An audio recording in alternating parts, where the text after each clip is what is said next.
E aí, seus capitalistas malvadões?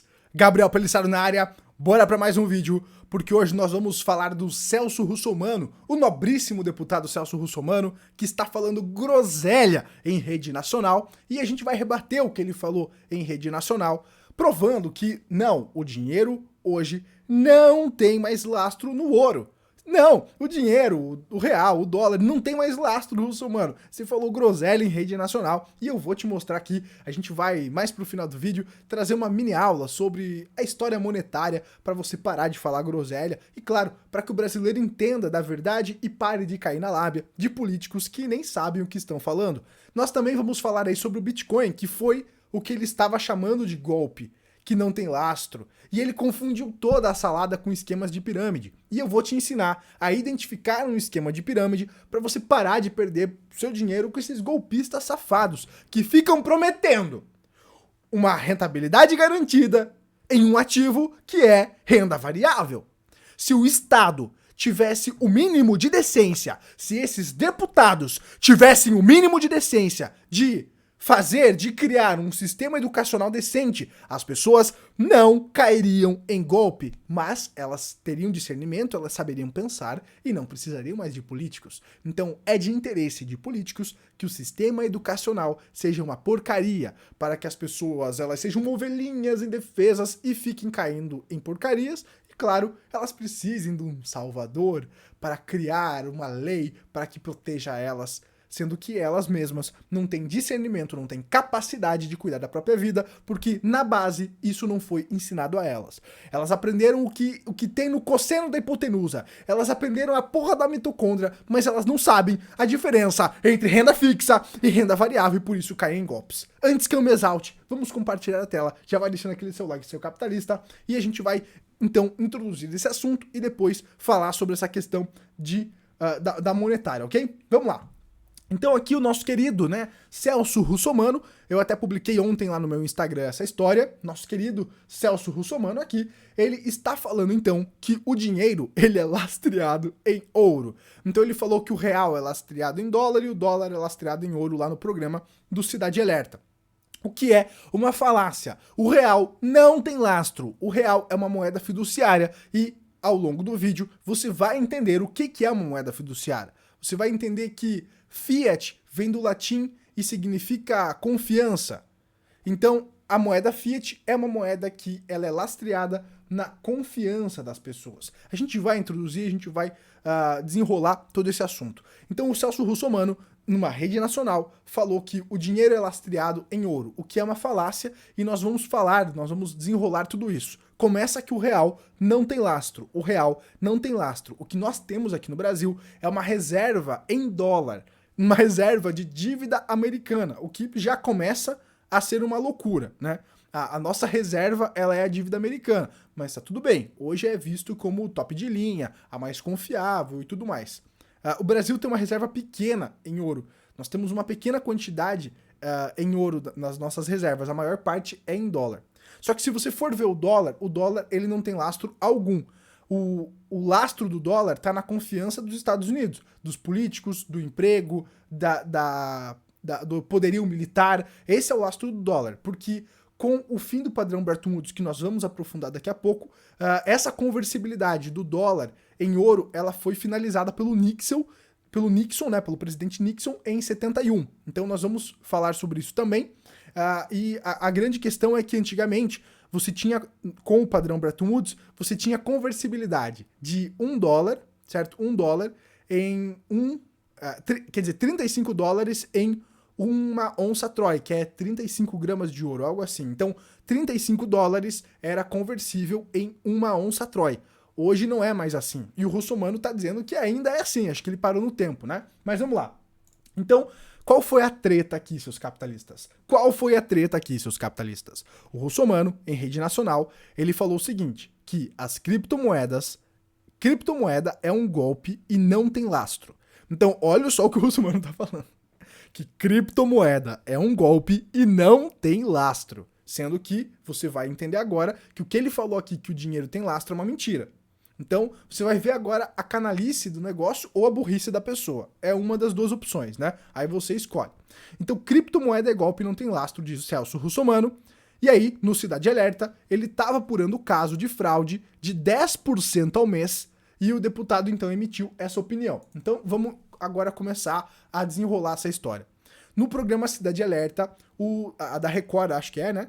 O Celso Russomano, ele estava falando sobre a questão de um golpe, de uma pirâmide, que prometia aos investidores 10% ao mês de rentabilidade de criptomoeda. Então, o golpe utiliza das criptomoedas para aplicar esse golpe.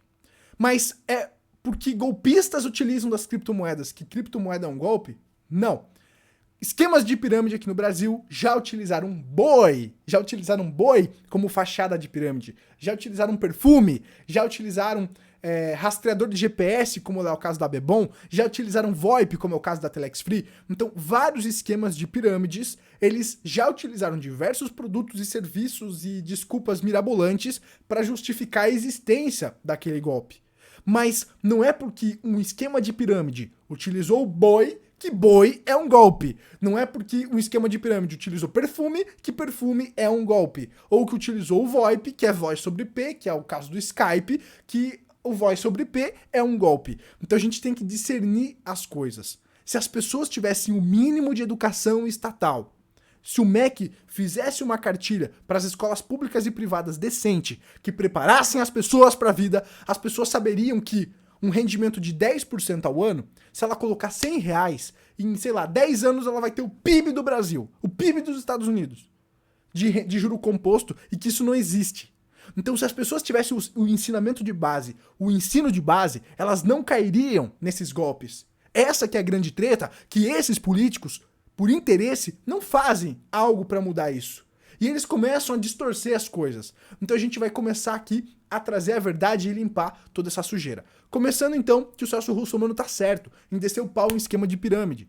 Mas as pessoas, elas têm que ter o discernimento de entender o que faz sentido ou não. E isso só o conhecimento traz.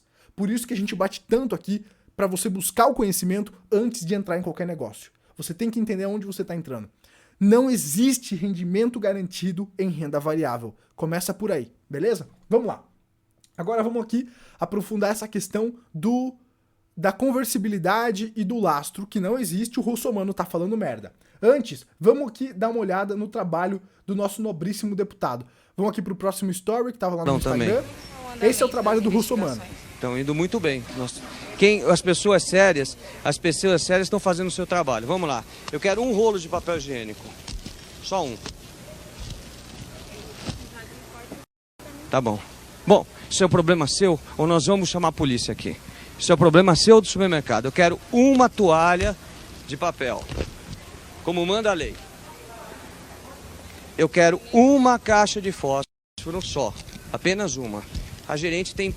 Sobre essa parada capitalistas de pirâmide. E aqui, pessoal, eu vou explicar sobre as pirâmides, né? Utilizando disso lá do Instagram, eu vou falar justamente isso. Como escapar de pirâmides. Prometeu renda garantida em algo variável, você corre, não sei. Falando, beleza? E aqui eu até falei do Bitcoin aqui, que a gente vai dar uma rápida atualizada sobre a média e tal. Mas enfim, vamos lá. Então, você já entendeu aqui a treta, e agora nós vamos falar aqui sobre essa questão da conversibilidade, tá? Nós vamos aprofundar toda essa questão aqui, nós vamos falar sobre o lastro do Bitcoin, então vai ser um vídeo bem completo aí pro Russomano parar de falar merda, né? Então, se você entender desses fundamentos, você não vai mais cair em lábia de político. Vamos lá. Então, o padrão, antes do padrão Bretton Woods, nós tínhamos um outro padrão lastreado em metais, que você vai entender agora, depois nós falamos do Bretton Woods, que é o americano, tá? Que também já não existe mais. Então, o padrão ouro clássico, né? O padrão ouro, que é dito como clássico, foi o primeiro sistema monetário internacional e vigorou de 1870 até 1914, que foi o início da Primeira Guerra Mundial. Período em que o Reino Unido, então, antes da Primeira Guerra Mundial, o Reino Unido era a potência hegemônica e por isso, no comércio internacional, bem como pelo desenvolvimento acelerado de suas instituições financeiras, o Reino Unido impôs então ao mundo o padrão ouro, quando Londres era o centro financeiro do mundo. perceba aqui uma questão também de ciclos, que nós falamos muito aqui no canal. Perceba que os impérios, eles têm um período de ascensão e de declínio. Então, no mundo, o mundo já teve o Reino Unido, Londres, como a capital do sistema financeiro, como os caras que mandavam no sistema financeiro. Como vocês bem sabem, hoje é os Estados Unidos. Então isso aqui já é uma informação interessante para você entender sobre ciclos e como as coisas mudam. Então, Londres era o centro financeiro do mundo. A Primeira Guerra, olha os resets, né? Olha os resets, para quem tá ligado aí. Então, a Primeira Guerra levou ao fim do padrão Libra-Ouro. Então, a Primeira Guerra levou ao fim o padrão Libra-Ouro e, posteriormente, não se chegou a um acordo até Bretton Woods em 44. Então, o sistema financeiro ficou num limbo ali.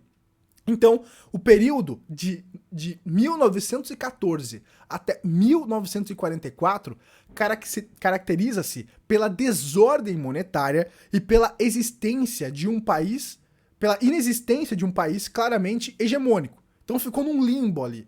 Enquanto as potências médias buscavam uma posição de liderança, ainda em plena guerra, os Estados Unidos e a Inglaterra iniciaram negociações para uma reestruturação econômica que resultaram na Carta do Atlântico, em 1941, uma espécie de precursor do Bretton Woods.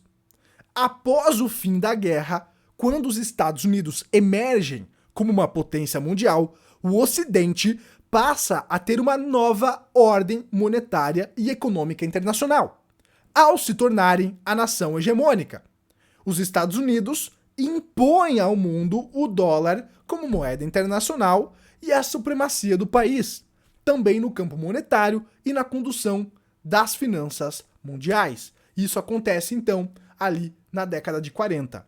Em 1944, nos termos do Acordo de Bretton Woods, o padrão Libra-Ouro, que vigorou entre 1870 a 1914, dá lugar, então, ao padrão Dólar-Ouro. E aí os Estados Unidos, ele toma o lugar aqui da Europa, né, do Reino Unido. Muito bem, vamos aprofundar um pouco essa questão do Bretton Woods aqui.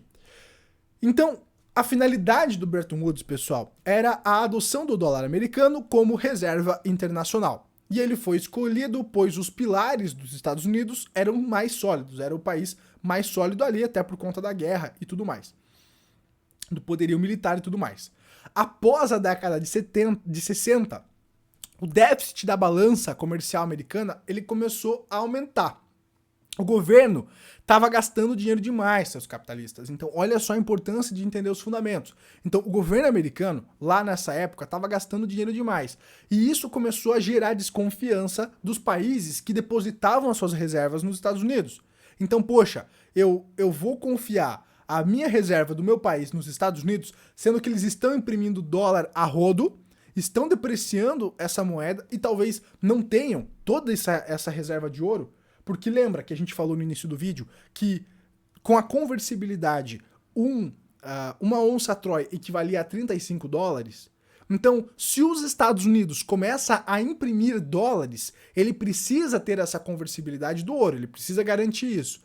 Então, se ele começa a imprimir dólares, ele precisa aumentar as reservas de ouro. Só que com o aumento da dívida americana, com o aumento dos gastos governamentais, principalmente por conta da guerra, os Estados Unidos começam a gerar uma desconfiança nos demais países e esses países começam a solicitar, então, o saque desse ouro que está lá nos Estados Unidos, porque eles começam a falar, porra, isso aí é uma putaria, cara, vocês estão me lascando, vocês estão imprimindo mais dólares do que vocês têm em reserva em ouro, isso aqui é uma putaria, cara. Então a gente vai vai trocar o nosso dólar por ouro físico. E quando as pessoas começam a desconfiar do sistema e começam a solicitar trocar esses dólares, esses papeizinhos coloridos por ouro físico, as reservas de ouro começam a cair e a gente vai dar uma olhada nisso agora. Então, aqui nós temos aqui as reservas de ouro dos Estados Unidos. Perceba que na década de 50, os Estados Unidos tinham uma reserva considerável aqui de 20 toneladas aqui, né? 20 mil toneladas. Agora tá complicado de trazer a métrica para vocês aqui. Mas, conforme o tempo vai passando e desconfiança vai aumentando, né? Os Estados Unidos vai imprimindo dólares e tudo mais. Perceba que lá pela década de 60, 70, a quantidade de dólares em balanço, né, em posse dos Estados Unidos vai caindo. Como eu falei, os países vão solicitando a conversibilidade, né, vão trocando dólares por ouro físico. E aí começa a meio que colapsar esse sistema, e aí o que acontece? Chega Nixon, o presidente Nixon em 71, e decreta o fim, então, desse padrão Bretton Woods, porque já estava começando a ficar insustentável esse padrão. E aí, você tá vendo então claramente aqui, o ouro ele era estável, isso aqui é uma informação importante, então o ouro ele tinha aqui uma certa estabilidade, tá? E as reservas estavam aumentando até um certo ponto, depois elas começam a cair, e perceba que depois do fim da conversibilidade do dólar em ouro, depois do fim do padrão Bretton Woods, perceba que o ouro começa a se valorizar frente ao dólar. O dólar começa a perder poder de compra, porque mais dólares estão sendo impressos e o ouro começa a se valorizar, por isso que hoje ele é visto como uma reserva de valor, já que o dólar ele não é mais tão boa reserva de valor, já que ele pode ser imprimido a rodo, ele pode ser impresso a rodo. Então, a partir daí, a partir de quando Nixon, o presidente Nixon, em 1971, não é muito longe, é recente essa história aqui. Então, a partir daí, o dólar ele não tem mais lastro em ouro. Portanto, o dólar, que foi uma das últimas moedas a ter esse lastro, o dólar, ele não tem mais esse lastro em ouro. E agora, nós vivemos em um sistema de moeda fiat. O que é fiat? Fiat, do latim, significa confiança. Então, nós vivemos num sistema que é baseado na confiança que as pessoas têm no sistema político, no Estado, naquele país, nos trabalhadores daquele país, na força, no exército e tudo mais. Então, a moeda fiduciária, o que é uma moeda fiduciária? Moeda fiduciária é qualquer título não conversível, ou seja, não é lastreado. Vou repetir, gente, olha isso aqui, isso aqui é uma aula que se o Russomano tivesse, ele não tá falando merda para milhões de pessoas em rede nacional. Então, olha só, o que é uma moeda fiduciária? Moeda fiduciária é qualquer título não conversível, ou seja, não é lastreado em nenhum metal, ouro e prata, por exemplo, e não tem nenhum valor intrínseco. Não é lastreado a nenhum metal. Isso é uma moeda fiduciária, porque é qualquer título não conversível. Seu valor advém da confiança que as pessoas têm em quem emitiu o título ou da imposição realizada por regulamentação governamental, conhecida como moeda de curso forçado, como é, por exemplo, o real. O real é uma moeda de curso forçado aqui no Brasil. Então, é isso que é uma moeda fiduciária. E aí, sobre o Bitcoin não ter lastro, e sobre o Bitcoin ser golpe, que é mais uma merda que o Russomano tá falando em rede nacional, né? Muito bem, aqui nós temos o Bitcoin. Bitcoin, primeiro, ela é uma renda variável, certo? Inclusive, eu quero fazer uma atualização aqui, rápida. Esse indicador aqui, que é o Super Trend, ele apontou aqui compra no diário, tá? Ontem.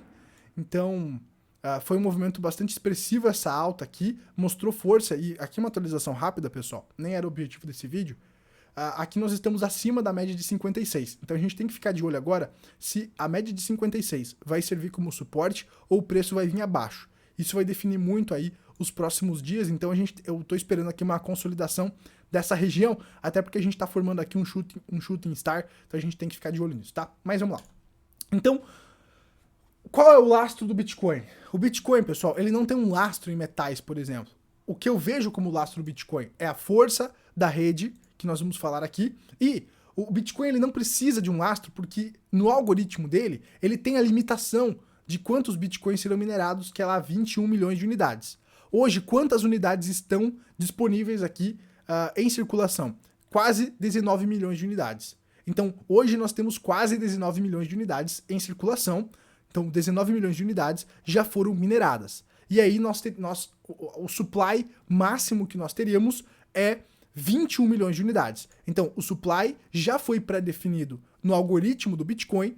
Então, nós não teremos aqui políticos ou parasitas querendo imprimir mais dinheiro. Por quê? Porque o supply máximo do Bitcoin, isso é o principal fundamento do Bitcoin que muitas pessoas não entendem, o supply é 21 milhões, ele já foi pré-definido e você não vai alterar isso aqui, a não ser que aconteça um fork, uma loucura muito grande na rede. Então, isso aqui, pessoal, já está definido. Então, diferente do real e do dólar, que o político pode ir lá e imprimir à vontade, no Bitcoin não é assim. O algoritmo já pré-definiu, já foi pré-definido no protocolo, que o Bitcoin vai ter no máximo 21 milhões de unidades, ok?